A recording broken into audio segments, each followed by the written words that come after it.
Today's episode of the BS Podcast brought to you by SeatGeek, our presenting sponsor since 1981. Find the best tickets for Caps Penguins, Celtics Bulls, Wiz Hawks, Rangers Round 2, any MLB game, Hamilton, maybe even Game 5, Clips, Jazz. Horal Bob's thinking about it. You name it, I have SeatGeek on my phone. It's by far the easiest way to shop for the best tickets thanks to their revolutionary grading system. Buy and sell tickets. Just 2 taps on your phone, 2 taps, everything fully guaranteed. Try it out. Download the SeatGeek app today. Or go right to SeatGeek.com. We're also brought to you by The Watch. That's where you can find the Ringers, Chris Ryan and Andy Greenwald talking pop culture on Mondays and Thursdays. If you love The Leftovers, you definitely want to hear their latest pod with Leftovers creator Damon Lindelof. Subscribe to The Watch wherever you get podcasts. Check out the Ringer NFL show because it's draft week, and Robert Mays, Mike Lombardi, Kevin Clark have you covered before, during, and after the draft. And finally, check out theringer.com. We were loaded today, including a slew of NBA pieces. Kevin O'Connor did the premature playoff awards, and Sean Fennessy found the courage to be the only writer on the internet who doesn't love watching Russell Westbrook and thinks his play is counterproductive.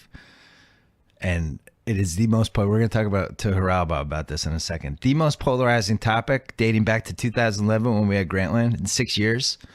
Westbrook is the most polarizing topic I can ever remember in The Office. Yep. More polarizing than TV shows, movies, anything. Anyway, you will find at least one NBA piece from me on theringer.com this week, maybe 2. Coming up, Haralabob Vulgaris, our old friend. Here comes Pearl Jam.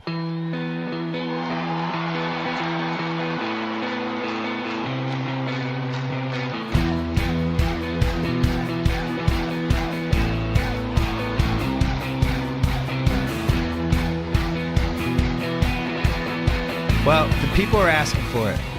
They're saying, where's Haralabob? Where is he? He used to come on the podcast for years. I want to know what to think about the MVP.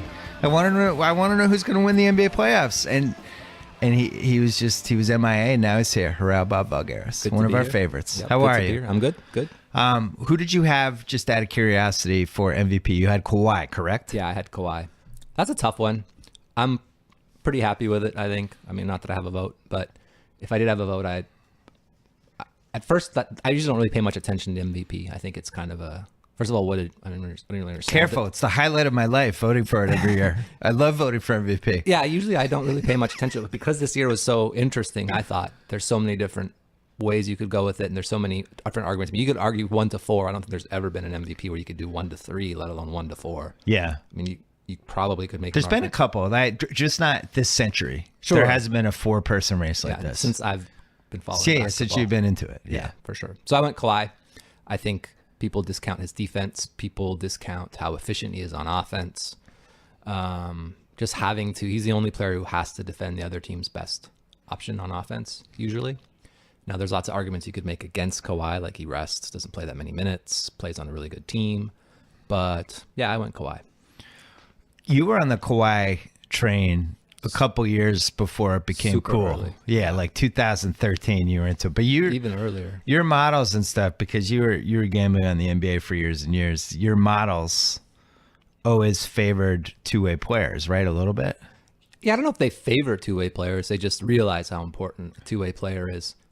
Kawhi, definitely an example. Then also just the efficiency and the ability to do different things in terms of where you're getting your points from, how many times. I mean, he doesn't turn the ball over very much. He doesn't really do anything bad on offense. Right. Like if Kawhi has a bad game offensively shooting, which he almost never does, he doesn't do anything else bad. So you know, it's not like Carmelo has a bad game on offense. It's just he's a complete zero because he's probably not defending very well. He's probably not rebounding. He's probably not getting very many steals or anything like that.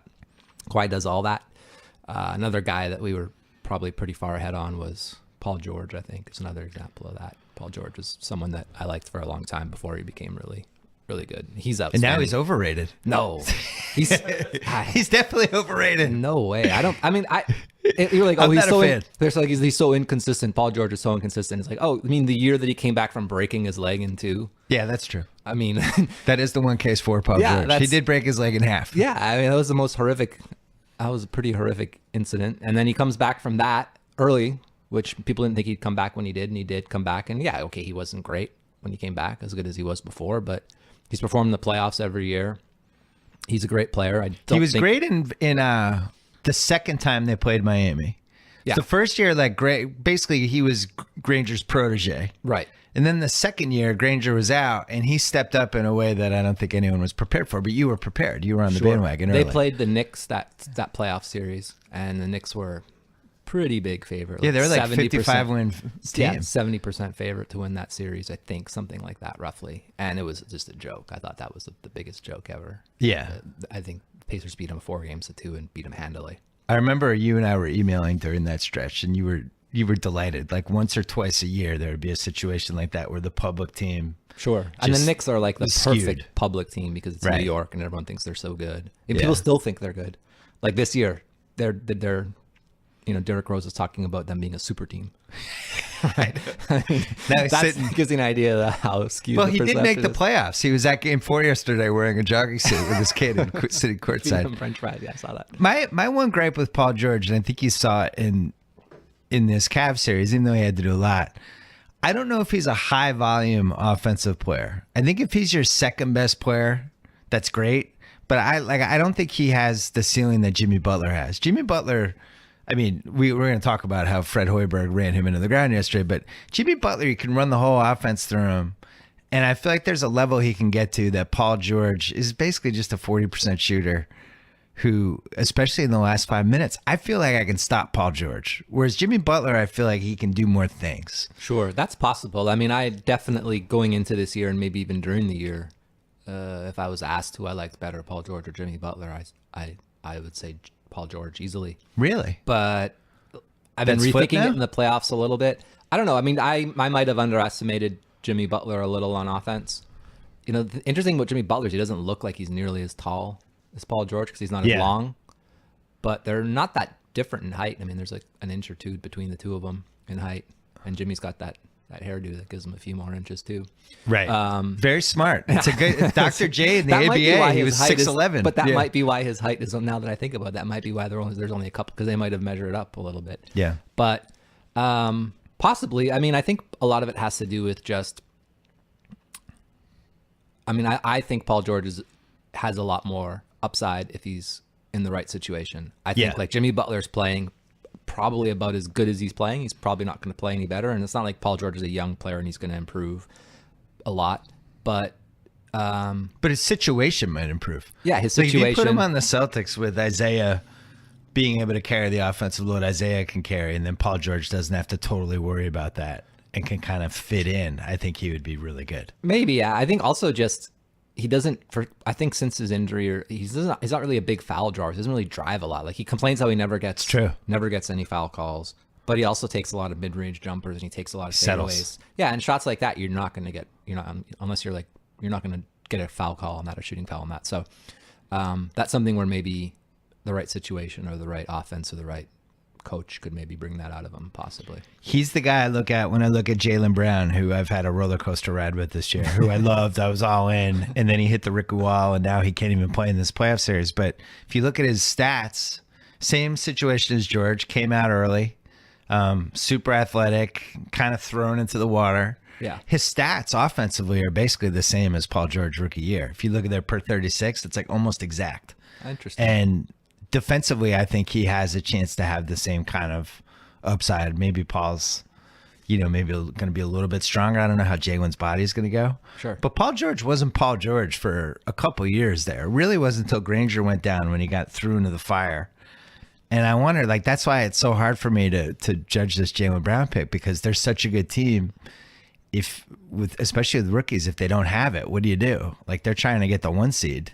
There's games with rookies where it's just like, oh, this guy's just running around like a chicken with his head cut off. The rookie wall is probably the most underrated thing in basketball. I mean, every player hits the rookie wall. No question. I mean, maybe LeBron, you can make the case that LeBron didn't. We can't count LeBron with any conversation about basketball. In our model, we actually had like a rookie model, which wasn't very good. But even as bad as it was, one of the things we had was like if one of our rookies projected to be about as good as LeBron, we knew our model was just messed up because there's only one LeBron. That's interesting. So like Tyreek Evans' rookie year, he had his rookie year was quite good. Yeah. And it compared very favorably to LeBron. And he was like 26-5. Yeah, I remember looking at that and I was like, there's something wrong with this. I don't care what his stats are. There's no way. We need to figure out a way to make our model account for the fact that LeBron is LeBron and everyone else isn't.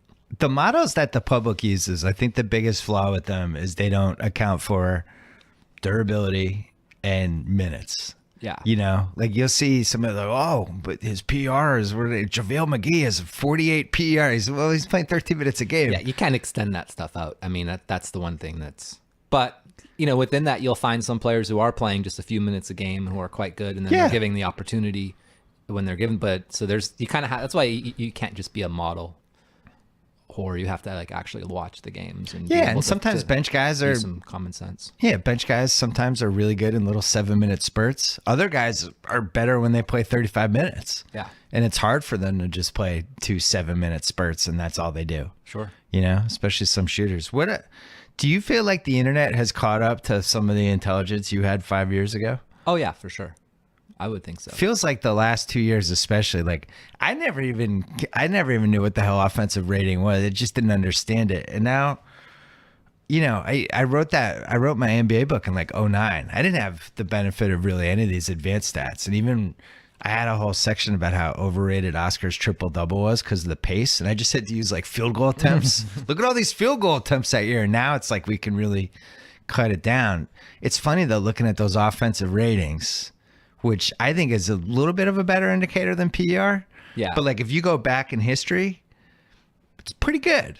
It's the guys that are in the 120s are the right guys. You know what I mean? Sure. And then even ahead of all of that stuff, you have like the super quiet part of the internet where you have like the people who go to Sloan every year and write on blogs who are doing stuff that is pretty much super advanced, I would say. I mean, there's still a lot of dark holes and there's still a lot of weaknesses in some of those models, but yeah, it's caught up for sure. The stuff is really good. Stuff on the internet's pretty good, especially if you know where to look. I love the stuff. I mean, I've always, for the last few years, I love like the field goal percentages of where guys shoot in the floor. Like Marcus Smart, who's one of the worst shooters I've ever seen. He's good on corner threes. And I watched that on the eye test. I'm just like, oh, he's in the corner. He's going to make this. But it's nice to have the numbers that back that up to be like, oh, if he's in these two spots, he's really good. And I think teams probably they were hiding it for a while, but I would say 2012, 2013 really started to look at location. Sure. And, oh, our offense does this. This guy's shot is open. You know, if we play the 4, he's open in this spot. Let's go look at all the guys in the league who are good at that spot. And then they go and they sign them. It's funny. The people had, to give you an idea how far behind some teams were, like the Lakers in the year they lost to the Celtics were encouraging open corner threes from the Celtics, who shot, I think, 1.4 points per. That was the Posey House. Yeah, Pierce, Posey House, Ray Allen. You could see it every time there was an open corner three. Lamar Odom would be streaking down the court for a fast break that never happened because the ball was going in. And it's funny because I've told this story a few times, but I remember reading like Phil Jackson saying something about, we don't take those corner threes because they lead to fast breaks. And I was like, oh, that might make sense. And so I watched every corner three that was taken in the NBA and charted, did it lead to a fast break or didn't it? And it actually was the case that corner threes led to less fast breaks than other shots from the 3-point line. So it's almost like Phil Jackson doesn't know what he's talking about. Right. It's interesting because that was like the first idea that I was like, And then the year Memphis was beating Golden State 2-1, and I forget who was, I guess Atlanta was the leading team and they were losing, and he was like, oh, can someone tell me how the 3-point shooting teams are doing in the playoffs right now? He tweeted it, right? How's it going? Oh, God. And that was kind of, because people really thought, oh, okay, look, this, you can't, people still said that you can't win being a 3-point shooting team. Now in the NBA, like if you're not shooting threes, you're not even competing at all. When you watch a team like Houston, were you kind of waiting for somebody to do this for years and years? Yeah, I remember even talking to Daryl about it at like Sloan, and just thinking like, this team is ruining basketball's model. Like it breaks the model for sure. Yeah. Because their 3-point rate was like climbing high. I think this year their 3-point rate, which is the ratio of 3-point shots to 2-point shots and free throws, is like in the 40. Like they're off the chart. Like literally off the chart. Like if you make the chart and they're completely in the top right corner and everyone else is somewhere in the middle. And so the game does become more random for sure. And that's what the Celtics love. Sure. And the Celtics, it sounds like too pat to say this, but it really does come down most of the time with them whether they make 3-pointers or not. Last night was an aberration because I think they were like 9 for 35 or something from 3. Like they couldn't make them, but they still won. Normally when they miss from 3, it's a disaster because they're high volume. If they're under 35%, that's when I'm always like, oh, this is going to end up badly. Trouble. But Isaiah just played well, and Hoiberg coached one of the worst games in the last couple of years. That was a crazy game. Yeah. I couldn't believe. They did it at the beginning of the fourth quarter because Isaiah had 4 fouls for basically the whole second half. And there was one time it was late third quarter, beginning of the fourth quarter, when Butler got switched on him and he just backed him down, and Isaiah wasn't going to guard him, foul him, anything. So Jimmy Butler basically just backed down, did a little 2-footer. And I'm like, oh my God, they figured it out. And then they never did it again. Well, that's what's interesting about the playoffs is watching these adjustments these coaches make or don't make, or the players make. In the first half, the Celtics were liberally switching that small to small pick and roll. Yeah. And so that's what the Bulls ran. And then in the second half, Marcus Smart fought through one switch, and Isaiah didn't have to guard him because they fought through the switch. But it wasn't really a good pick. So now the small to small, maybe you can make an argument wasn't working. But then Stevens put Isaiah Thomas on Zipser. And Zipser was just standing, and that's a power forward. He doesn't move, though. That's perfect for Isaiah. But he could set a screen. And True. he could probably set a screen that's, decent enough where it's going to be tough to fight through that. And now you can get the switch you wanted. They never even tried. I mean, they just stood. They just stuck Zipser in the corner, and Isaiah had to do nothing. And I think that was the turning point in the game because it allowed him to play offense. It allowed him not to worry about foul trouble. And then, it was interesting. And then he didn't play Lopez enough. He didn't play Lopez at all in the fourth quarter. Lopez kills us on the offensive. I mean, that's the one thing that's interesting. It's like, okay, will we really beat this team with our rebounding? They're going small. What are we going to do? Let's go small. it's like the Celtics went small, but the Celtics were already small. Like they played Amir Johnson, but then they would take him out. It wasn't like he played like the whole first quarter anyways. And so they never were a big team to begin with. It's not like they always started Amir, and they never started Amir and Horford anyways. So it's like, are they really going small? I probably watched more Celtics this year than any year since 2008. Amir hasn't ever really made sense, but for some reason when he's in there with Horford, there's these couple of these lineups that their plus minus is fantastic, which is why they do it. Because they rebound. It's the only lineup where they but really not against the Bulls. They weren't, and that's why it took them a while to realize like not the series for Amir, which a lot of coaches just nope, we're gonna play him. It worked all year, and then they're out of the playoffs. Yeah. In this case, they were like not the series for Amir, and they went small. Which is funny because it's almost like professional wrestling. Like you go out of the ring, you hope the other guy comes out of the ring. Yeah, come out of the ring, come out here. And if it's small ball versus small ball, there's only 3 teams that can hang with the Celtics, and Chicago's not one of them. Yeah, I mean, there's probably more than 3 teams, but Chicago isn't one of them. Houston, Golden State, Cleveland. Who else? That's it. The Celtics can hang with all those teams if you're going small and small. But as soon as the variable switches, they're in trouble. It just depends. Like this is a bad matchup because. For lots of reasons, like not having a point guard if you're Chicago is pretty big. Right. Because explain the whole thing about how if you went Wade and Butler as your backcourt, the trouble that leads. Who's going to guard Isaiah when that happens? Jimmy Butler, who's exhausted in the fourth quarter, and he can't chase Isaiah around. It's so Isaiah in this series is usually a liability because he's really bad on defense. Yeah, not a liability totally, but on defense he's a liability.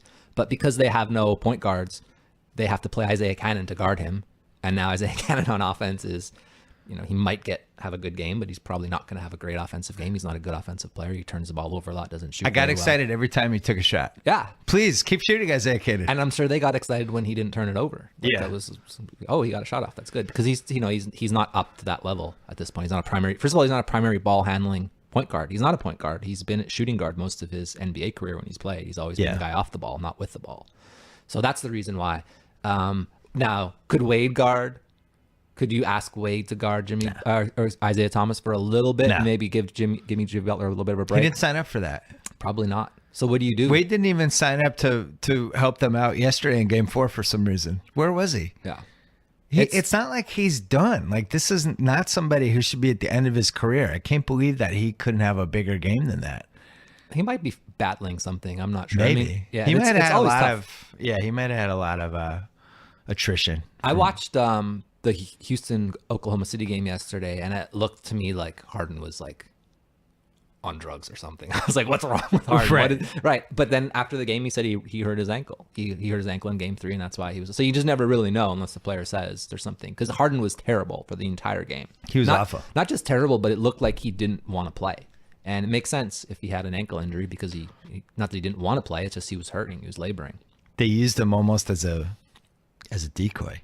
It was weird. First of all, he would sit there on defense. He's already guarding Roberson, not having to doing anything, but he wouldn't even help that. He wasn't even moving at all on defense. And then on offense, he would get the ball and he was just deferring. He wasn't really, when he'd get it, he'd settle for a bad shot. Every once in a while, he would drive and bounce it off his knee out of bounds or whatever.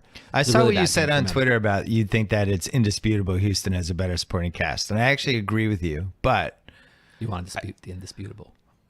Indisputable. I do think OKC has good players that they have put in a position to fail for most of this year. The way basketball is played, when you're basically saying to just about everyone on your team, you're here to help Russ. Oh, he needs you now. Now get ready. It's not how it works. You can't do it that way. Oladipo is somebody to me that I think could be a really good offensive player especially against second units. That's one thing where they could play him against second units more and let him carry it a little bit. Like, I don't know why they're playing Norris Cole. That helps him because it's giving him confidence. He's getting reps, creating the offense, making plays, and then in crunch time when he's out there with Westbrook, they can actually go to him and he can do something. When you look at line the teams up and you compare them, I could see how you could make that argument, and some of them maybe arguably are on like in isolation or like just looking at each individual player alone, better players. Like Oladipo, probably if you look at him and you had to draft him or whatever, let's assume these players are all unknown players and they're free agents, you'd say probably Oladipo's better than Lou Williams, right? Of course. Oh yeah.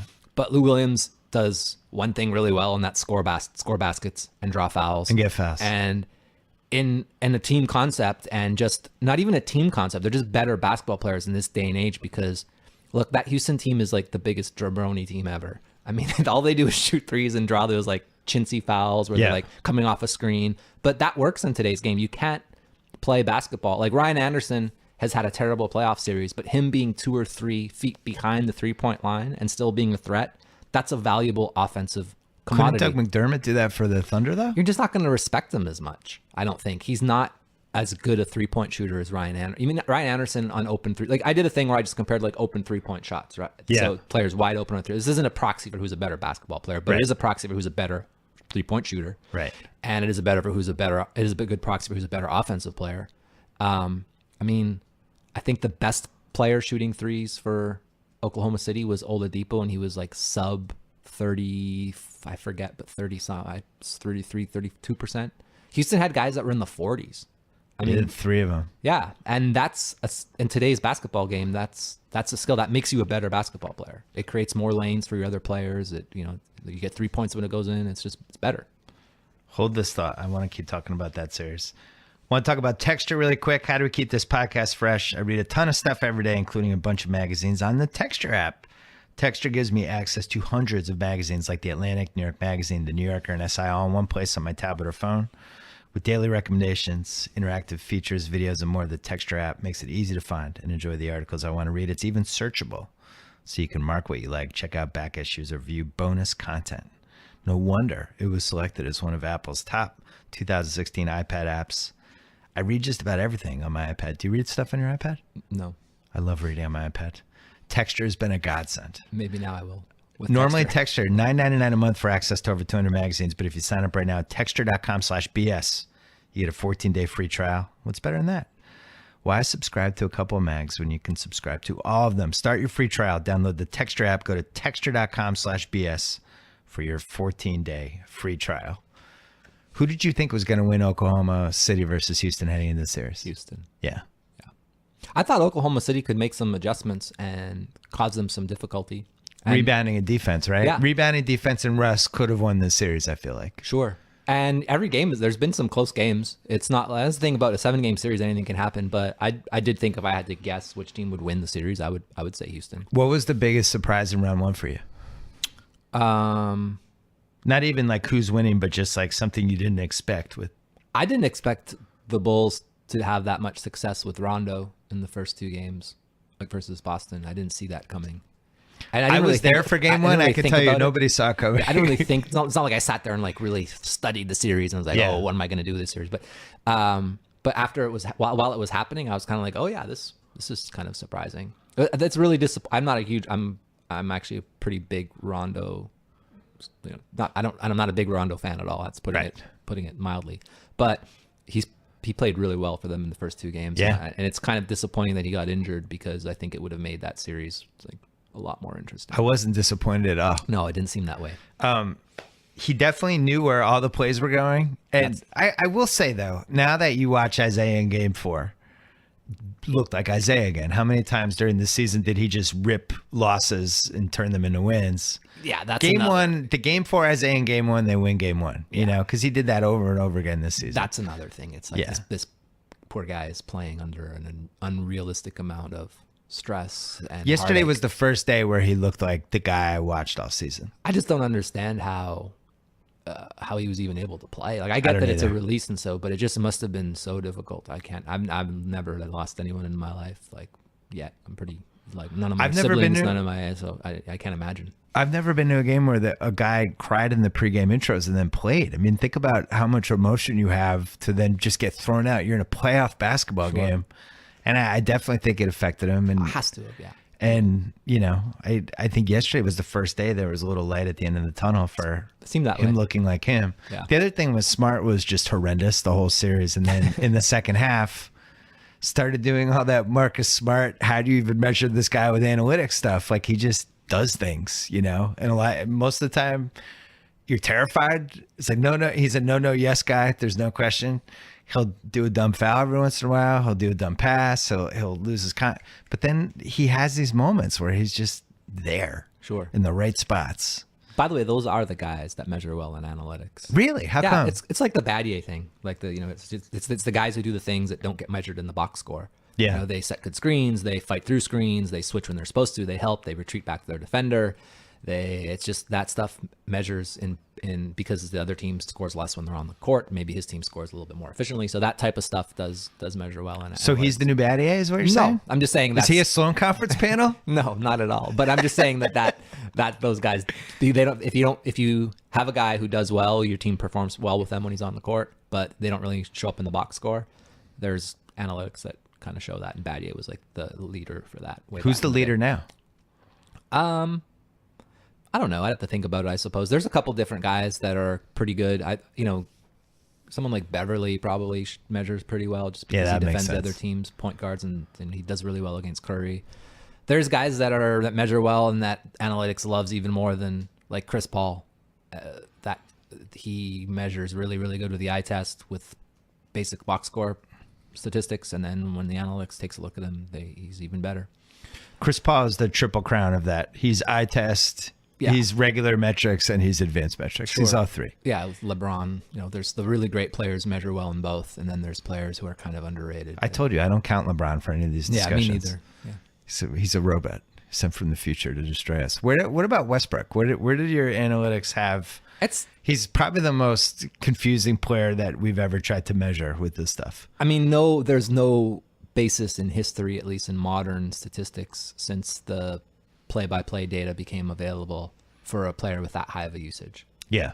I mean, I tried to write that 5 weeks ago and everyone's like, you hate Westbrook. It's like, I'm just pointing out that nobody's ever hogged the ball like this. Yeah, and so a model would have a lot of difficulty with that. They just wouldn't understand what's going on. Why is our upward cap for usage is like 38 or whatever percent? This guy's in the 40s or higher. And so there's that. He isn't that efficient, but he gets to the free throw line a lot. I don't know.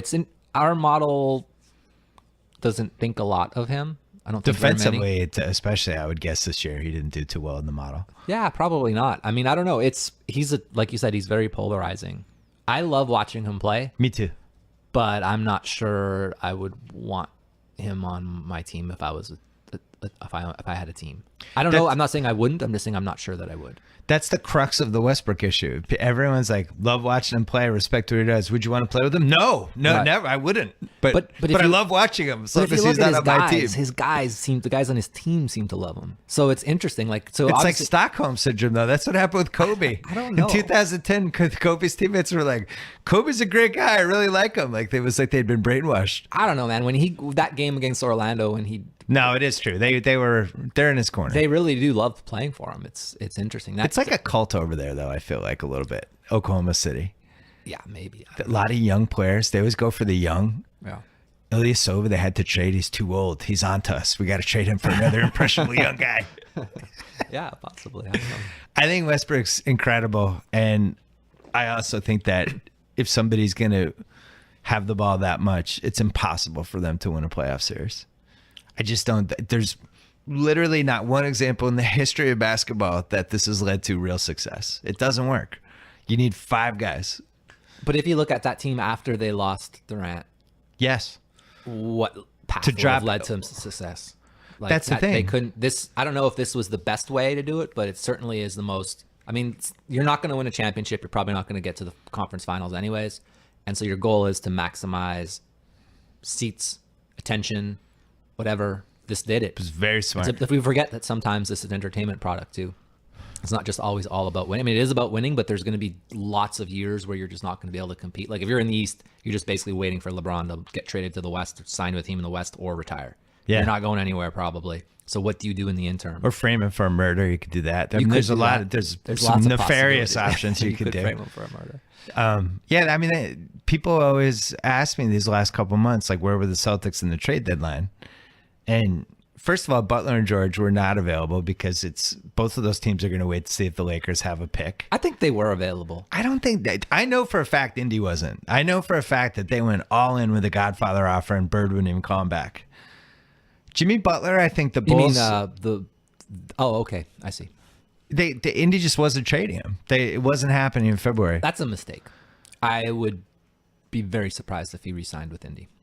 So here's why I don't think it was a mistake. Because if the Lakers get a top 3 pick, now you have 2 suitors. You play them off each other. Sure. I think They to can me, still- I would say it's a mistake if they waited till the very end of the. yeah, you can't do that. But if you and I were running the Bulls or the Pacers, and we're like, oh, the Celtics want Jimmy or Paul, we would meet about it, and we would be like, we can't do it until we find out if the Lakers have that pick. If there's ever a candidate to overpay for a player, it's the Los Angeles Lakers with Magic and trying to throw the scent off this whole bust family disaster. You know, if they get the 3rd pick, they'll offer the 3rd pick, Brandon Ingram, more picks, whatever. But who's to? I mean, Paul George is unrestricted. He could just go In to a the year. Lakers for but you don't have to. He could just go to the Lakers for nothing eventually. True. Well, that's the thing that Carmelo could have done that year, right? Yeah. Could have just waited to sign with the Knicks, and instead he's like, no, I want it because you want to get paid, and they had to give up Gallinari and Felon, all these assets. Yeah. A couple draft picks. How'd that work out for Melo? It worked out terrible. Yeah. So Paul George should probably wait. Yeah. But with the Celtics, back to the point, which is like, I just don't think that they thought the team was good enough, and that there wasn't anyone out there, unless they could get Butler or George, which wasn't on the table. You know, Celtics would be a scary team with those two. With They would one of them, probably with one of those two. But they would probably beat. I mean, I don't know. Cleveland. Everyone's like, oh, their defense. No one's ever played with a defense this bad, but their offense is pretty ridiculous. I mean, they don't. It's not that they don't care about defending; they don't really have to. Like LeBron surrounded by shooters is it's about as absurd. unstoppable That as you LeBron get. and the bench unit is ridiculous. Yeah. It's Yeah. absolutely ridiculous. I don't know how you stop it. The one thing with LeBron that I think over everything else that's been the most amazing is the injury luck. I've never seen anything like it. Like Blake Griffin's been hurt 11 times. I don't think that's luck, though.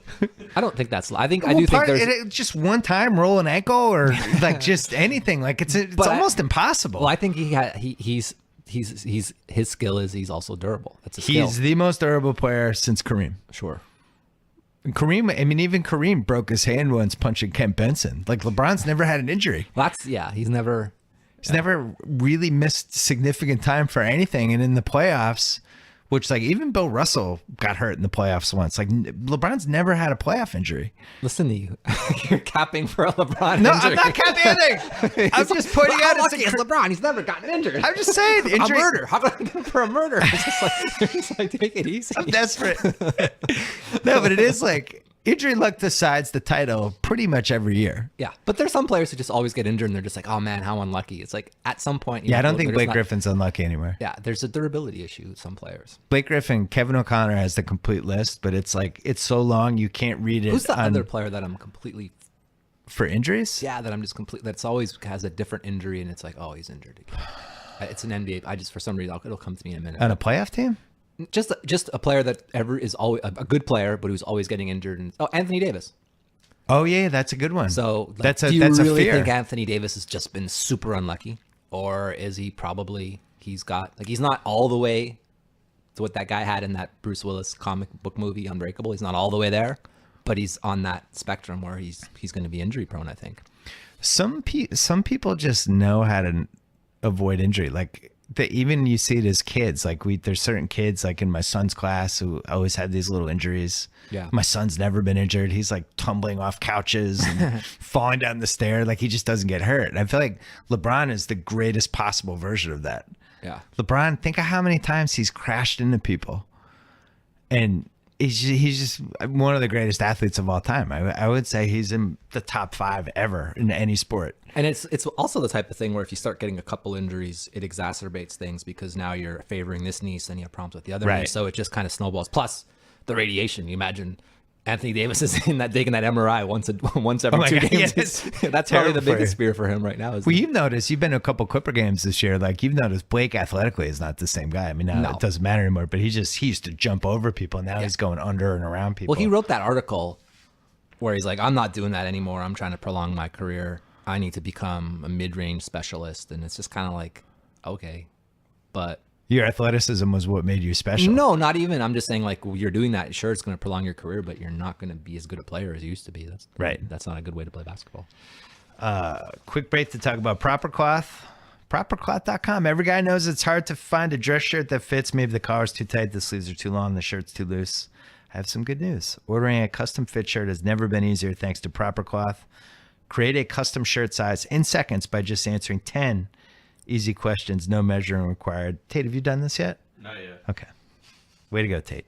Over 500 fabric styles to choose from, everything from classic business to casual shirts, all high quality starting at just $85.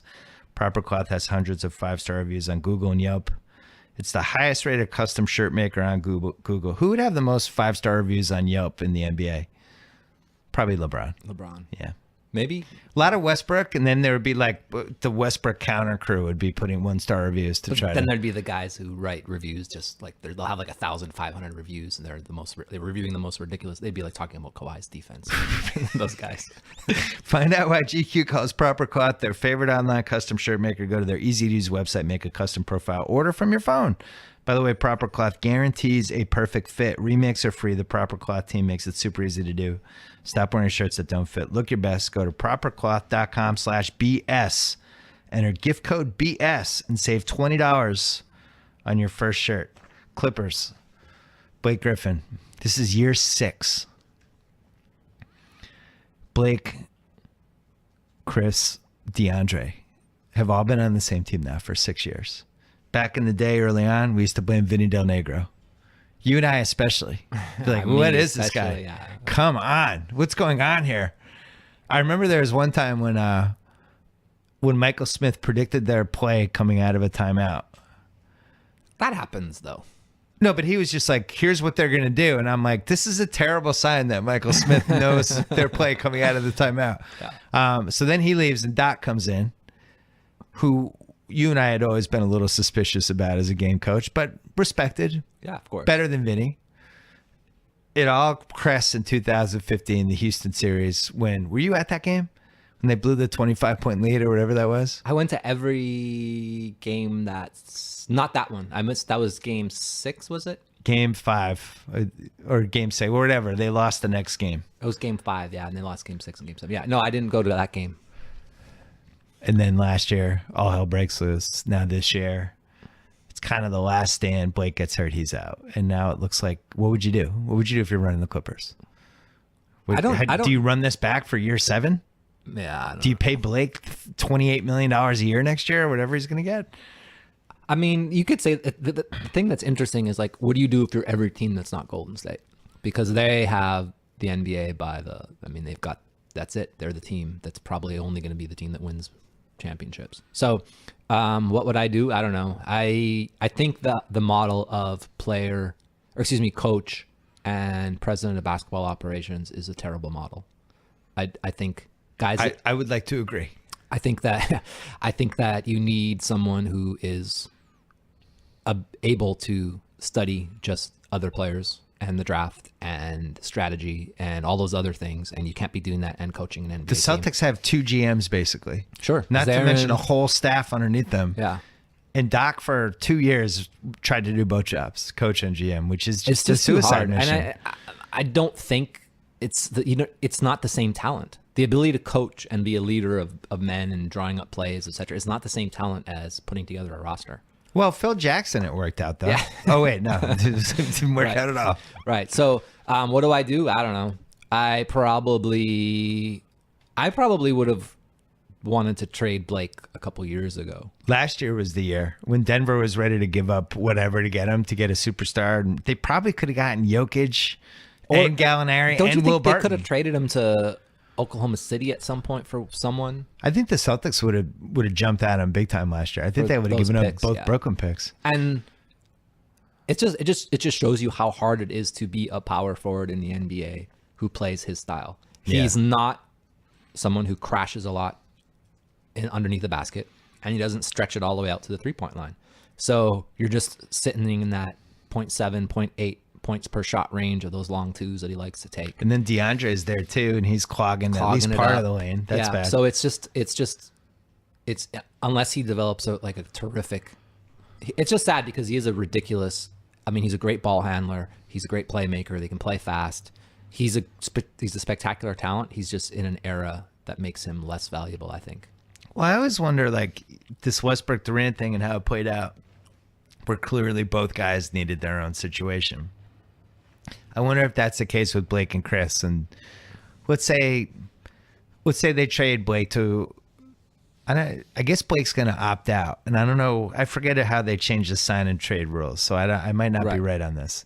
But let's say they just said, Blake, we'll re-sign you and we'll flip you, in 2 months for this. I think you have to wait even longer than that. But anyway, Yeah, they did change it. I hate. I think it's December 13th, Yeah. right? Once you Oh shit. Yeah. All right, under the old sign and trade rules. Right. But put him on Orlando, and Orlando sends a 3-for-1 trade, which normally I'm against. But if you're the Clippers and you're able to get like Aaron Gordon as the Blake replacement and a couple other guys, and Who else would you want on that team, though? that's true. Well. All right, so Fournier. it's a double hypothetical. So if you could do a side of trade, Orlando had guys you wanted. Yeah. But no, I think Denver is a good example too of. But they're not getting Jokic now. No chance. Jokic, if they traded Jokic for Blake, I think there would be a riot in Denver. they'd They'd get super stoned first, but then they would have a riot. Yeah. No, I don't even know where the Blake market is now. They, to your point, they missed it because like a year ago, I think it was much higher. Now it's like OKC, I could see doing it. The Knicks can never be ruled out under any circumstances for anything. They could or a team like certainly- Brooklyn. Yeah, they could certainly play the triangle with Blake. That would be fun. Or, I just don't know what he does, because if I'm him and I'm this banged up, I'm grabbing the money at that point. What does Chris Paul do is what I want to know. Like, I know he was on the union, whatever, leadership. What is he? He's like a union rep. They're going to call it the Chris Paul rule. Yeah. But he they him and LeBron specifically created this collective bargaining agreement thing that allowed them to maximize the amount of. The Chris Paul rule. Yeah. And so now does he leave though? It's 5 years, $201 million. It might even be more because the cap went up a little bit. Yeah. So I don't know. Yeah. If you were him, would you go to Milwaukee? I theorized this on Friday. If you're just if Chris Paul's like, I just want to win a championship. I wouldn't go to Milwaukee. You would? No, I would not. Oh, you would not? I want to go to Milwaukee. Where would you go if you're Chris Paul and you want to win a title? Oh, I mean, I would go to the too East. old. He's too. Yeah, he would go to the East for sure. He's probably too old to go to. I don't think Milwaukee, even with Chris Paul, is ready. I don't think. I mean, I don't know. He would go if you want to win a championship. You probably go to San Antonio. Is this Golden State thing? This is just where we're going to be the rest of the decade? Probably. We'll see. I don't know. The Caps. It's different once you start winning championships. Stuff changes. Like. Obviously, you guys feel like they won the title, and now it's like, all right, it's I want to okay. get paid. Now I want to get paid. Yeah. I want to get out of here. Maybe someone felt like, oh, I won the title and I didn't get enough credit because I did more than this guy did. You just never really know. The disease of more, as Pat Riley called it. Yeah, you just never really know. So, but as constructed and the way things are now, it's pretty hard to beat that team for the next however long they're. Houston, I think, created the best possible team that hypothetically could beat them. Sure. Just from they get the 2 monster Harden games and the 2 games where they hit a ton of threes. All the games they hit a ton of threes. They're just gonna, and they're smart enough to realize that look, we are not as good as this team. We need to junk up this game as much as possible and create as much variance as possible. Right. So which is what they're good at with a ton of threes, deep threes. It's going to be interesting if they match up. Durant's the X factor because now that Curry's playing better and they have their mojo back a little bit, and then when they play that lineup with Durant and Draymond, nobody has the guy to match up against Durant in that situation. Like Washington, fun team. Yeah, I really enjoy watching Washington. I think they could score with Golden State, but the X factor would be you can't play Bojan. Washington's a Durant. fun team if you make a rule that says only 5 players are allowed to play for an entire game. Right. Because their bench is just a joke. It's just Bojan. Ridiculous. It's like like Brandon Jennings had a few moments where he just had like a great moment in game 2. But if you watch him on defense, you watch Boyan on defense, you watch Oubre, who everyone thinks is a great defender because every once in a while he'll deflect the pass. I like Oubre. Am I wrong to like Oubre? He's great at getting those deflections. He does. He's super long. He did brain fart a couple times in these playoffs. Dude, he looks out of it. He plays like right up on players, and then they blow by him. He's always out of position. He's like a high variance player because he's going to get a steal for a dunk, which he may miss, right? Because he missed a couple of those too, or he's going to just get some guy backdooring him or leaving him open, or he's just going to run up on someone and foul him when they're in the penalty. He did that twice in game 2. Just for no reason fouled off the ball when they're in the penalty because he wanted to play real close up. I think it's young exuberance. Yeah, he seems like he's got some exuberance problems. I do like that Washington team, and I am hoping that I think Washington Celtics would be so much fun. I swear they haven't played since like 1984 in a playoff series. I would love that one. It'd just be great. Every game would be 120 to 117 or 128 to 124. That's a team though. Where do you put Isaiah in that versus that team? That's our big matchup problem with them. You put them basically in Otto Porter, and you just kind of hope that Porter they don't do pick and rolls and switch it so Isaiah's on. Yeah. Isaiah can't guard John Wall. Most people can't guard John Wall. No, but Isaiah can't guard John Wall. He can't guard Bradley Beal. No, that's a disaster. He probably can't even guard Kelly Oubre Jr. Probably can't guard Kelly Oubre Sr. It's terrible. So it's tough. It's the Isaiah conundrum was that team in Toronto were weirdly even Cleveland, they could match up better with it because they just put him on one of the shooters. But on Toronto, they had nobody to put him against. Yeah. And then on top of it, it's the one team that Jonas just kills, the Celtics. He just loves it. What would you do at Toronto, Milwaukee? Where do you see that one going? We should do a quick speed round. Sure. I think Milwaukee is the better team for that matchup, but I don't know if they're ready to win. It seems like we've been here before with these young playoff teams and bunch of smoke getting blown up the asses and it's tough. They haven't been there before. Brogdon to me in Game 4 looked to me like he was feeling it for the first time. Yeah. Like, oh, we really need you, and it's like I'm a rookie. I just started playing 20 games. They need ago. a big game from Middleton if they're going to, and he sucked in was game terrible 4. In Game 4. Yeah, awful. So I don't know. I see that series. If I had to, I would probably. I mean, I don't know. I think Milwaukee has a chance to win that series. I would probably. The history of this stuff is with young teams. As the series goes along, it's better for them because they just get a little more comfortable each game and the fact that it's 2-2 and they have a chance to come back to Milwaukee if they won Game 5. I still really like this Toronto team. But how about the fact that they were up 2-1 and they had a chance to go up 3 games? That's huge. That's the swing of that is just like that's just huge, just a huge swing. It was weird that they didn't see it coming. What Toronto was obviously going to do in that game, which was just make it ugly, put PJ Tucker on Giannis. Well, what was slow really it down. What was really weird is that Toronto didn't realize that Norman Powell should have been playing more. Right. That was For the the big. That was spacing. the matchup change, the lineup change that really switched things for that Yeah. series. Which Because arguably should have happened in game one. everyone on my Twitter feed was going crazy. People love Norman Powell. Yeah. So it was like, there's all these pictures of Norm from Cheers when he was like when he played ball. So that'll be interesting how they counter that. Is that the biggest toss-up series for you right now? The Clippers one is a pretty big toss-up series too. I mean, any series that's 2-2 is a pretty big. I mean, I think Boston's. I think Boston's definitely in the driver's seat. I think in their we're series. okay in that series. I think Atlanta Washington's kind of a toss-up too. I mean, if I'm you look so- at, I thought Washington was so much better than Atlanta to begin the series. I just thought this is like, but if you look at the first two games Washington won, they didn't win. I mean, those games were in doubt. They were not go away wins, and a couple of things had to go right for Washington to win those games, and they did. Yeah. And I don't know, Atlanta has way more options to make changes. Like that's always thing in a series. You always look at like, okay, who has the ability to make like a lineup change or switch things around? Who has that ability because they have the pieces? And then will they actually do it?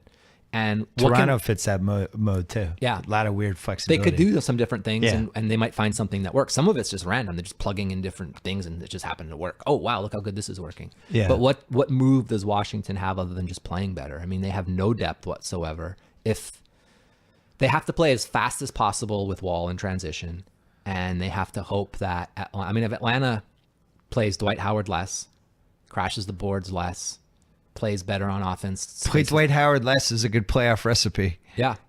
It's a bad matchup for them. He's probably past his prime. That's a fair, I would say definitely. pretty fair thing to say. And Muscala kind of stretches it out. If they want to play a center, they can play him, and then they could just play small. It's not like you have to really worry about Gortat. Oh no, what are we going to do if we go small? Gortat's Right. going to kill us. The Polish Hammer. He's a good player. He's a fine player, but he's not going to kill you. if you I've go been small. stunned by Schroeder, who I was never a fan of. I always thought He played unreal. one of my in game 6 three. or 7. I had him in the bottom 6 or 7 for starting point guards the whole season. He played unreal in game 3. While I love John Wall, I can't believe he doesn't have a shoe contract. I think he's breathtaking. He's not a good defensive player. He is a good defensive player. I feel like he's not, though.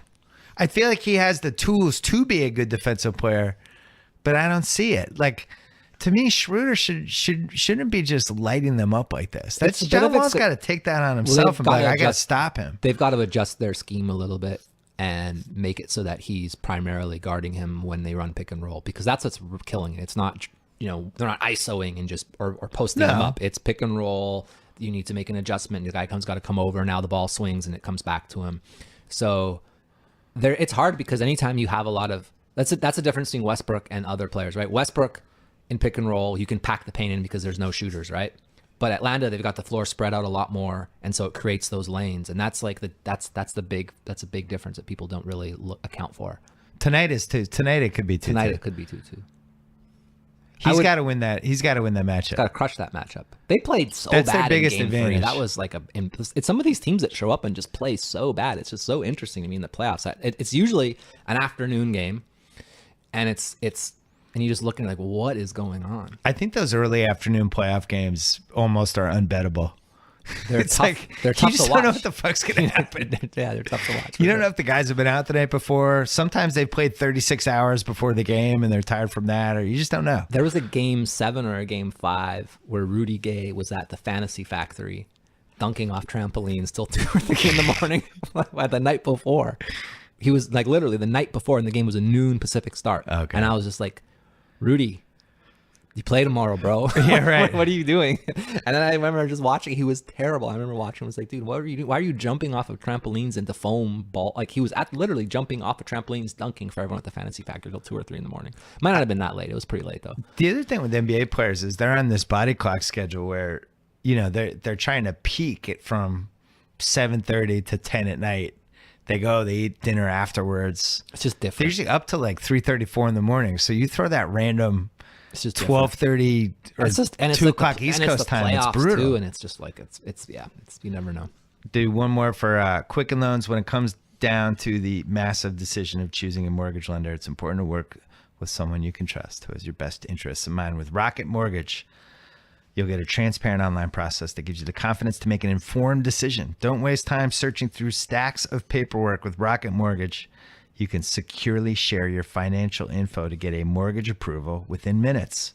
You can even adjust the rate and length of your loan in real time to make sure you get the mortgage solution that's right for you, whether you're looking to buy a home or refinance your existing mortgage. You can lift the burden of getting a home loan with Rocket Mortgage. Skip the bank, skip the waiting, go completely online at quickenloans.com/Bill Simmons, equal housing lender, licensed in all 50 states, NMLSconsumeraccess.org, number 3030. Again, quickenloans.com/Bill Simmons. So you think that's the most confusing series, Toronto, Utah, Atlanta? a little bit. Oh, Utah Clippers. Utah Clippers. But is a Utah little bit Clippers are just guys you never even know who's playing. Yeah. That's been the toughest thing for me is like, I almost want to do this series again where just everybody's in it. I want to know what happens. Yeah. Now it's like, Well, what I do we mean, make of Gobert this? looks like he's all the way there. It looks like I mean, he's not all the way there, but he played good enough in the first game back. Now he's got bothersome shots. Yeah. ISO Joe was unreal. 20 straight points, either scored or assisted down the stretch. That's amazing. They had no answer for that. Rodney Hood is the all-time hit or miss guy in a playoff team, and he was actually good yesterday. Doc Rivers cut Joe Ingles for a guy who now plays for Jiangsu Monkey King in China. Who did he cut him for? I forget. Jared Cunningham. Jiangsu Monkey King. That's literally the team the guy's playing for. In his defense, I watched Joe Ingles play last year, and I'm like, I think I even tweeted about it a couple of times. I'm like, what am I missing with Joe Ingles? I just couldn't get it. That's like the stereotype, I think. Like if you look at Joe Ingles, you're not like, oh, that guy's an NBA. Like if you're at a club and you're a girl and someone's like, oh, that guy plays in the NBA, you'd be like, get the fuck out of here. Right. He's like Marty Conlon for this generation. he looks like Biff, like from the future and Back to the Future. He's like, but he wasn't. This year, he's actually making threes. I thought when they had him guarding Chris Paul at the end of Game 3 was one of the weirdest things I've ever seen. It wasn't completely a disaster. He's a good defender. Yeah. It's because he's got a lot of length and he's smart. He knows angles. He knows where to push a guy. He knows how to like use his hands on the hips and move him this way, move him that way. So, yeah. You know what was interesting about that game was the Clippers played that game like they wanted that game to be as short as possible in terms of like if you watch, they weren't in a hurry to inbound the ball. Right. They played super deliberate. And I just feel like that's not the team. I get it. It's a bad environment. You're in Utah. You want to take the crowd Weird out altitude. of it. And you want to like take the air out of the ball and make the game. But is that really the team you want to force a half court matchup against? No. Utah. I feel like they play half court. I mean, the Clippers are a super efficient offensive team in the half court, but I don't know. It just seems like the Clippers, when I watch them play really well, when they're playing really well, it's usually they're getting out and they're creating like these mismatches where they can get JJ Redick is a great player and he's struggling in this series, but I feel like he benefits a lot from their early to late off, like their early to mid transition offense. It's that Warriors chaos thing where it's those first 6 seconds after something when everybody's scrambling to go wherever, and that's when he's really good. That's where games are won usually. If you look at something like it's in that this stretch that happens that just something goes mad for like 2 or 3 minutes. It happened in the Wizards Atlanta game. They Oubre got a steal, Jennings got a steal. They did this, they did that, and all of a sudden they're up 12. And that happens. I feel like the Clippers are never in that situation where they're playing that style on the road where they're ever just going to be up 12 because they're going on a run. They're just not going to be going. The Celtics are another team like that. They love the chaos. Yeah, they love when they start slowing it up and Isaiah's bringing it up. There's 16 seconds on the shot clock when he's just passing over half court. I'm always like, the Bulls should be slowing that pace down and making it super choppy and awkward. The more chaotic it gets, the worse they it should is be for running them. post ups and back downs with all the Lopez time. in the game, getting the rebound or go old school 80s. Like what David Blatt had the Cavaliers do versus Golden State in the 2015 finals. You want a 92-89 game. You want a caveman style of basketball Yes. where just someone's backing, and Jimmy Butler can do that. Start backing down from the 3-point line. Then Wade can do it too. That's kind of his style now. That's all he does. Yeah. But it's, I mean, or You know, the other thing is you could have Michael Carter-Williams in there along with Joffrey Laverne, and you could have him run pick and roll. You could do that too. Michael Carter-Williams. I will say defensively, he does bug Isaiah a little bit. Yeah, of course. But offensively, you're playing 4-on-5, and it's. I mean, literally, ridiculous. you might even be playing 3.5-on-5. We did a thing where we were studying like the shot angles and like the ability of a shot to go in terms of like how lucky or unlucky was a miss, because like just the arc of the ball could it have gone in or didn't go in. And he had like so many where the camera, this Sport View camera tracking was messed up because he was hitting the backboard and the camera didn't know if it was like over on this side of the court or that side. Like if you watch the ball, it would bounce all around the court because he's taking these threes that are hitting the top of the backboard, the side of the backboard. Yeah. When they go left or right, that's never a good sign. Yeah. Yeah, he is the worst shooter in the league, and it's not close. Yeah. Of anyone under like 6'8". It's pretty. Roberson. How tall is he? 6'9"? But Roberson at least had 5 weeks last spring. Yeah, Roberson's when better. he made shots. But Michael Carter-Williams can make free throws. True. And so it's interesting, right? So I tweeted this yesterday. I hate Hack-a-Shaq. I think it's awful. I love it in its current incarnation. It was brilliant how they used it yesterday. Yeah. It was really, really savvy, smart. I always wonder, like, when it's just used as like an effective quickie strategy just to throw a team off, it's really effective. I don't understand why teams don't do it with the clips more. Yeah. Like just the random, we fouled DeAndre and then don't do it again. It's like, are they going to do this again? No. And then it's in your head. Yeah. I thought it changed game 4. I thought it was smart. Utah could definitely benefit from that at some point because the Clippers are so ridiculously efficient on offense. And you knock them out of the flow because I think there's certain teams, the Clips, the Warriors, I think the Celtics are like this, where they get in these 6-minute grooves. And all you have to do is that one Hack-a-Shaq stops it, reset. Think about this. If DeAndre, you're gambling that he has a poor night from the line. If he does, who do they go to? They have to take him out. Doc has to take him out. Who do they go to now? Maurice Bates. You want that guy playing the 5 versus Favors or Gobert and pick and roll? I would definitely do that at some point. It's just tough because you have to be in the penalty already or the bonus, whichever. Yeah. However you want to call it. And then you can only do it from, you can't do it in the last 2 minutes of a quarter. So it has to be you don't want to foul to get into the penalty because that just puts you in a bad situation. And he has to be on the court. By the way, if Rondo decides to play, which I do not think can be ruled out because that guy played with a dislocated elbow and he finished a game with a torn ACL. Like that guy's going to play in this series. Anyone who thinks he's not playing is insane. If he's playing out there with some sort of splint and it's just going to be like Rondo's going to run the offense, and I would do hack a Rondo. Yeah. If he's going to have something on his hand. It's his left hand though, right? I thought it was his shooting hand. No, it's his right hand. Oh, it's his right his hand. shooting hand. He can't play then. He can't play with a broken I'm not ruling out Rondo. I'm telling you, he'll figure it out. He'll just play with the broken hand. A paw, like a giant. They'll turn his hand into a paw. I think they'll do something. I don't know what you could do. He'll be the first guy to do it. Yeah, he'll cut it off. He'll be like, I'm not losing the series. Take that suture it off. Yeah.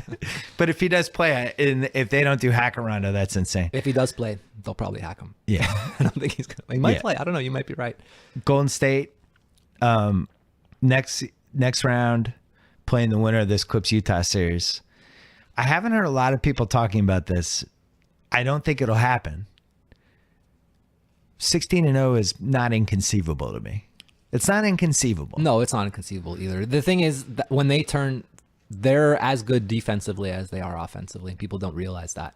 Nobody realizes Durant's good on defense. So it's like never gets mentioned when people talk about the Durant package. That's like the one thing where you talk about, okay, well, if a team wants to bring the variance of 3-point shots, you aren't getting, like, are Damian Lillard and CJ McCollum getting a lot of open threes in this series or threes at all? They're not, because they're switching everything 1 to 5. Golden State is, and they've got so much length and arms. They're like Milwaukee, only if Milwaukee was veteran and smart on defense and knew every rotation. The one thing that does muck it up a little bit is, their head coach might not be there, and so you have Mike Brown. I was going to say there's only one man who can stop Golden State, and unfortunately, it's Mike Brown. I don't know. Mike Brown's a fine coach. I don't know. I'm not sure. Mike Brown's a fine coach? They're all fine coaches. Look, you don't get to be an NBA head coach without being a decent coach, I don't think. I've kind of come to that realization. I don't know who you are right now. I've come to that realization. Mike Brown had LeBron at his absolute apex in 09 and 2010. And they kind of struggled offensively in big moments, which is pretty much impossible. I don't want to hear about the supporting cast. LeBron was at the height of his powers. Okay, you got it. He was 35, 11, and 15 or something in the 13 playoff games that year. It was some crazy 35, 12, and 9 or something like that.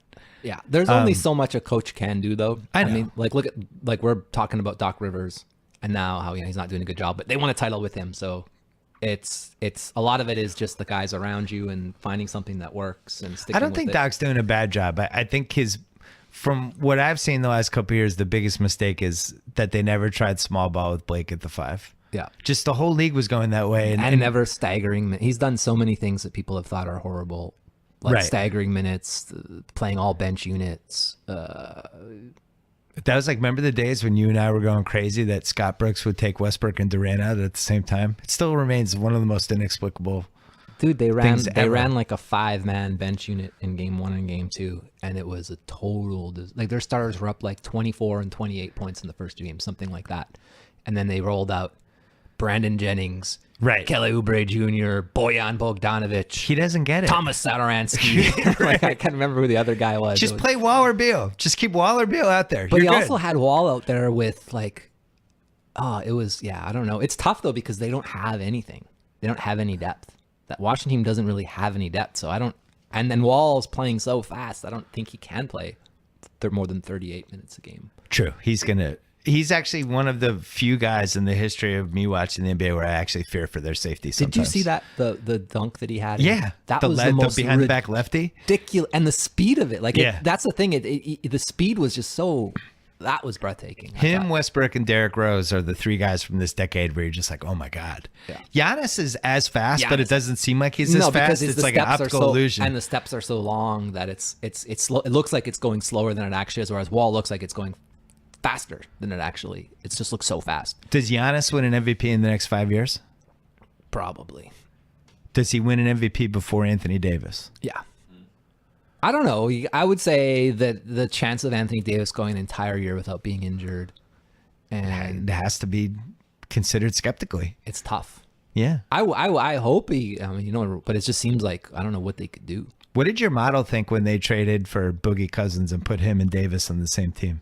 I think it overvalued it definitely thought they would be better than they were. Yeah. But it's just too tough. Like mid-season, you don't get very much practice. Like the model doesn't know that there's no practice, right? It's a model. It's especially February, March. Nobody's practicing. Nobody cares. Yeah. Those games are like, I wasn't really paying too much attention to the New Orleans Hornets to begin, or the Pelicans to begin with. So I didn't really know, but I do think that it would have overvalued them for sure.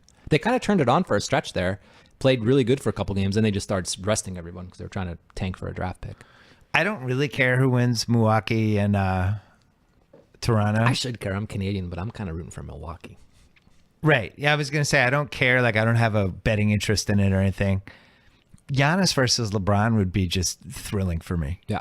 I just feel like if you're a basketball fan and you don't have any ties to either team in this series and you didn't bet on them, you want that for sure. You want to see Giannis play LeBron. I want to see the freak of the last generation and still the freak go against the future freak. And I just want to see them battling like superheroes. Agree. That would be a fun series to watch. Giannis is just so awesome too. How about his defense? How about the ground he covers? How about like his tweets where he's like, "Oh my God, try smoothie for a first time. I love America." like how do you not love this guy?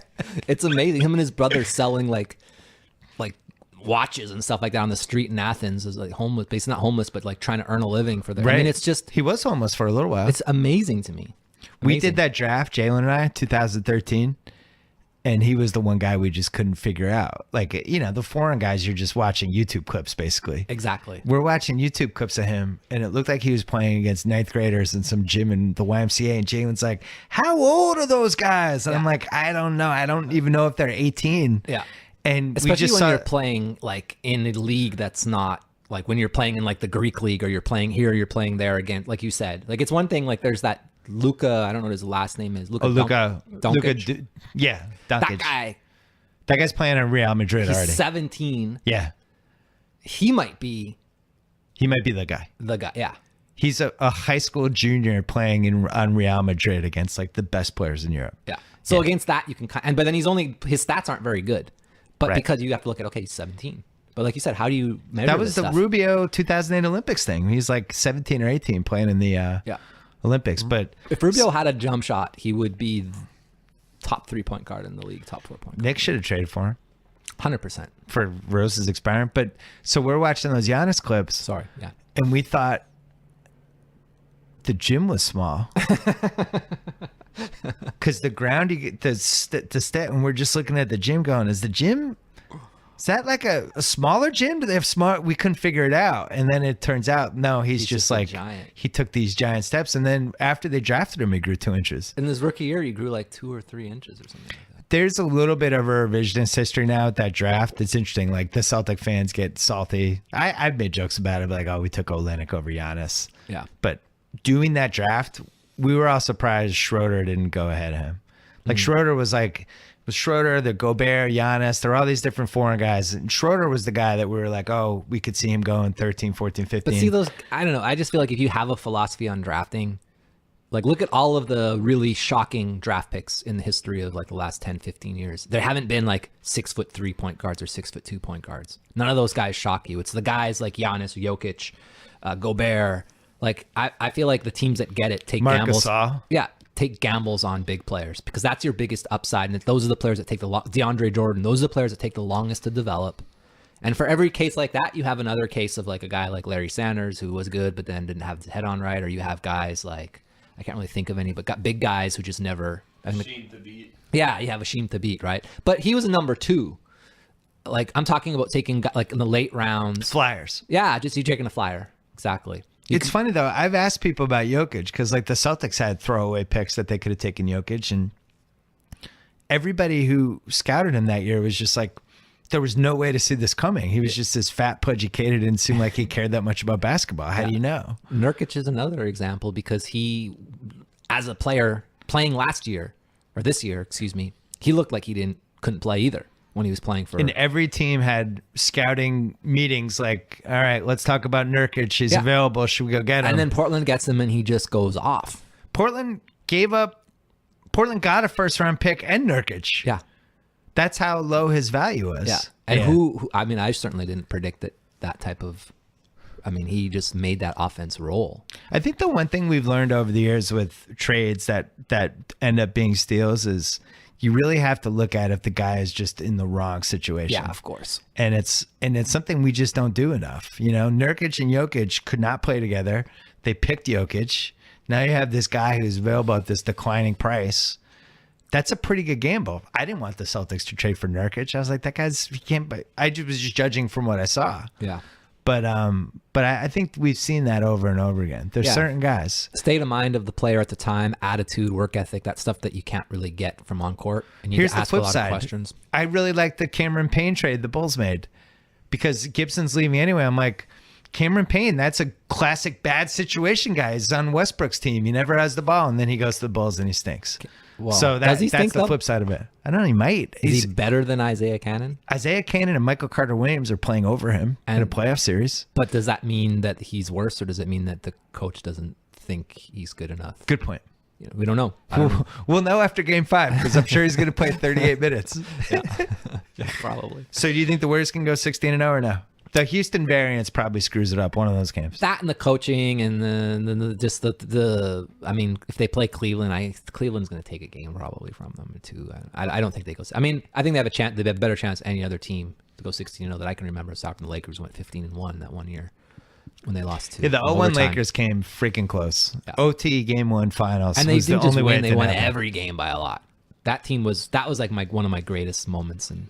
Well, that was like history. you built your empire on that The year one. before, but the next year. And the next year. I was riding that. I mean, they were so good. Derek Fisher got injured, came back from injury. They just went on a run. I was like, I remember they played the Spurs and they were the underdog versus the Spurs that year. And they beat the Spurs like by 20 or something. I mean, they just crushed them. Yeah. Wasn't even close. That's your 04 Pistons you did well too. 04 Pistons, I did well, yes. But I 08 did. Celtics. 04 Pistons, I pivoted. 04 Pistons, I thought they're not going to have a chance after watching game 1. I was like, this team gets every loose ball. Yeah. They're drawing fouls because they're more athletic. Karl Malone got injured. I was like, this is a bad 08 Celtics, I did bad. I had the Lakers that year. Oh my God. Yeah. That's the worst thing I've ever heard. Really bitter and looked back at all these Phil Jackson quotes. And I was like, how does this happen? Why are they letting out so many open corner threes? What is going on here? I did bad that year. I've had a bunch where I've done bad. The playoffs are tough. It's tough. The playoffs are very tough. There's so many things you can't predict. The best team doesn't always win in a 7-game series.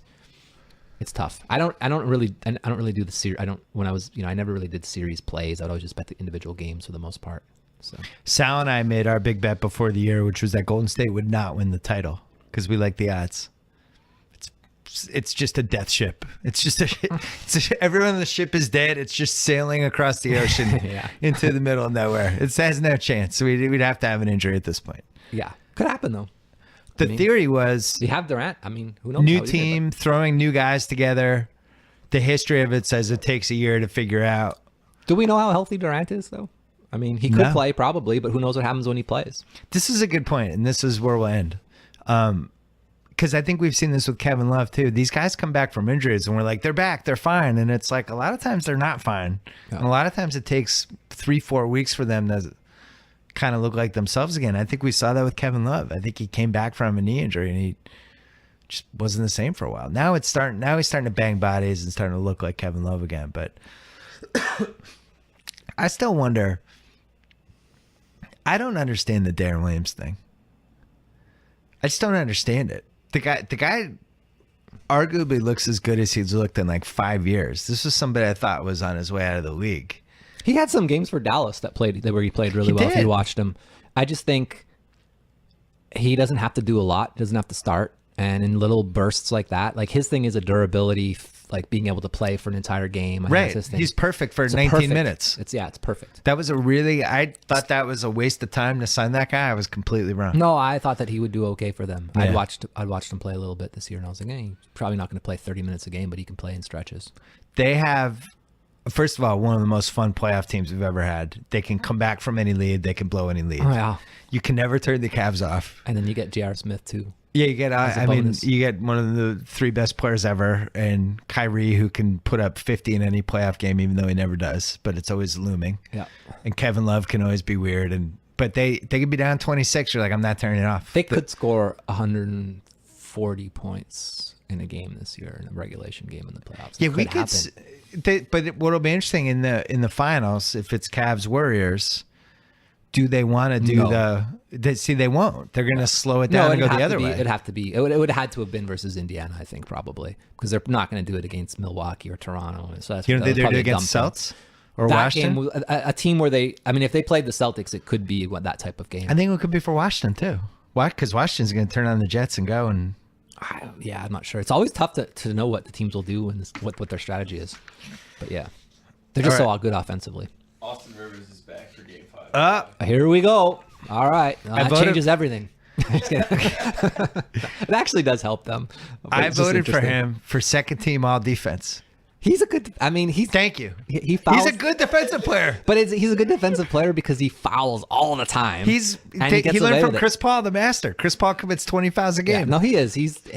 Look, he gets a lot of flack. He's not as bad as people think he is, and he's not as good as he thinks he is, which is probably true of every person in this world. no one's as good as they think they are at anything, but he's not as bad as people think he is. He'll help them. Thanks again to Proper Cloth. Ordering a custom fit shirt has never been easier thanks to them. Proper Cloth custom shirts start from $85. High quality shirts made from premium Italian and Japanese fabrics that guarantee a perfect fit. Remakes are free. Their team makes it super easy to do. Stop wearing shirts that don't fit. Start looking your best. Go to propercloth.com/BS. Enter gift code BS to save $20 on your first shirt. Don't forget about the Ringer NFL show and the Ringer NBA show. Those podcasts. Whole bunch of stuff going on this week. TheRinger.com. I will have a column there, maybe even 2 this week. And Haral Bob, you can follow on Twitter. You've been more laid back this year. You've been taking it easy. Yeah. I get into it in the playoffs a little bit, but I didn't do anything during the regular season. Just HARALABOB at. No, there'll be a game when you snap. It's gonna come. It's just your history. I'm going by your usage rate, your history, your PR throughout the playoffs. You're gonna have a 25 tweet binge coming. I just don't know when. I know I've already had that, but who was it about? I mean, the last 2 games I was watching. I had nothing else to do, so I was watching the games and tweeting. But afterwards, it's like you always feel like regret. It's like a bad one night stand, you know. Why did I Me on do that? Twitter is like a bad one night stand. Yeah, I probably shouldn't be allowed on Twitter during Celtic games, especially in the playoffs, because I just know too much about my team and I take everything too personally. But I was calling for Gerald Green in game 1. I was sitting next to my dad. I'm like, we're gonna have to play Gerald Green. He's They played need well. one more guy on the perimeter who can at least make Chicago at least think twice. They just didn't have it. So now they spread it out. They did basically what they did in Utah against Gobert. Spread it out, bring the big guy out, make him try to guard somebody. It worked. I'll be interested to see with Rondo with his one hand whether it works. Hurrah, Bob Vulgaris. It was a pleasure. I'm glad we did this. Thanks It's for been a having me. long time. For sure. Thank All you. right.